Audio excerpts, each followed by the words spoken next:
It is said that Albert Pierpoint executed 433 men and 17 women, including 200 Nazi fiends who could hardly atone for their sins in this way. It was also rumored that he hanged his best friend and once refused to carry out an execution due to the lack of a coffin, showing respect for the condemned man, despite his crimes. The personality of Albert Pierpoint was overgrown with beautiful and not very legends, which was greatly facilitated by the last executioner of the British Empire himself. Today it is difficult to say where is the truth and where is fiction. Most likely, we will never know all the secrets of this short, smiling man with a very difficult profession. Albert Pierpoint was born in 1905 in Clayton, South Yorkshire, the son of professional royal executioner Henry Pierpoint. The boy's uncle was also the executioner. Therefore, it is quite natural that in school essays on the topic, "What I will become when I grow up," young Pierpoint frankly confessed his love for the family business. Henry Pierpoint soon left his rare profession, but his brother Tom continued to earn a living by executions and devoted a lot of time to the theoretical part of the issue. Here it is necessary to make an explanation. In those days in Britain there was no such profession as an official executioner. Local authorities simply periodically invited some suitable man, strong in body and mind, to hang the next condemned. For the service, such a freelancer received a one-time payment, and until the next time he remained out of work.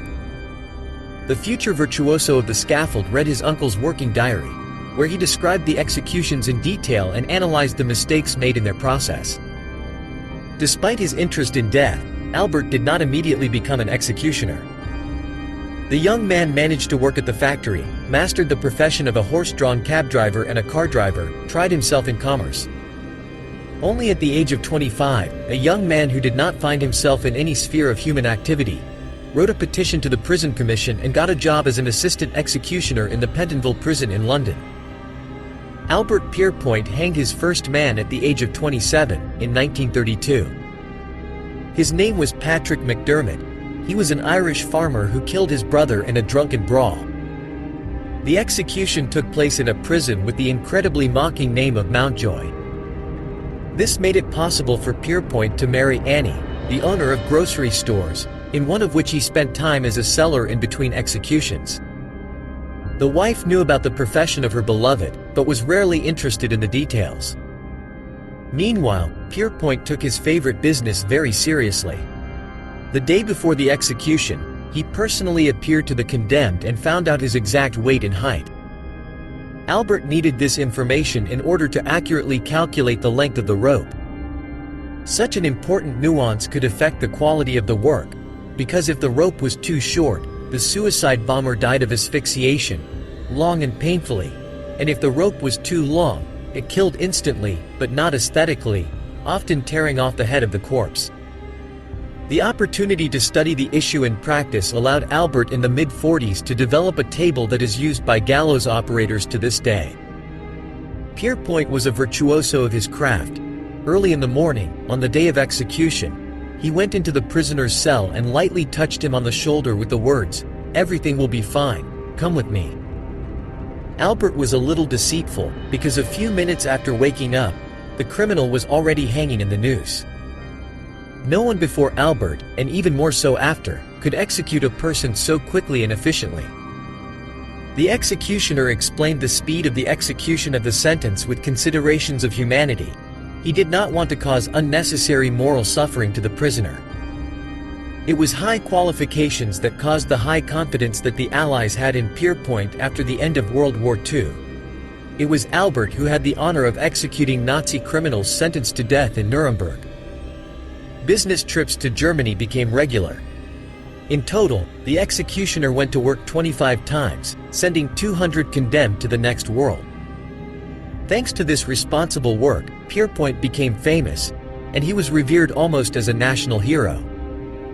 His family's income also skyrocketed and, having sold both shops, the Pierpoints bought a spacious pub on Manchester Road. However, the profession of an executioner has long had its costs. Visitors to the pub of Albert and his wife only went to stare at the hero. But the business did not flourish from this. Having changed the place and name, the Pierpoints did not achieve success and eventually abandoned this venture. The last executioner of the British Empire retired in 1956 due to financial disagreements with the Home Office. Pierrepoint, who suffered from star disease, was first forced to come to the execution in vain, which was postponed, and then he also received a cut fee. Obviously, the nerves of the executioner were to hell, and he quarreled with his superiors and left the service. It is said that Albert was the only executioner in the history of England who was asked to return to work, but he was adamant. In 1974, Albert Pierrepoint wrote an autobiography in which he spoke about the brightest moments of his life and about his own philosophy.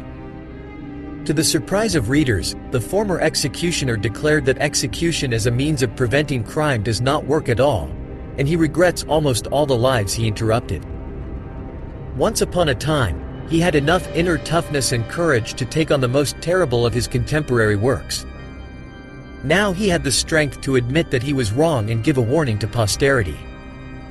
After Pierrepoint's resignation and his wife Annie continued to try to establish a grocery business, but history is silent about their successes or failures. The couple spent the last years of their lives in Southport, where Annie first died. Albert Pierrepoint died in 1992 at the age of 87. It is amazing how short-lived people's memory turned out to be. Few in his native Yorkshire already knew that this prim old man had once hanged 600 people, including his best friend. The virtuoso executioner spent the last 4 years of his life in a local nursing home, as he did not have relatives who could brighten up his loneliness. That's all, friends. Thank you for watching. See you again.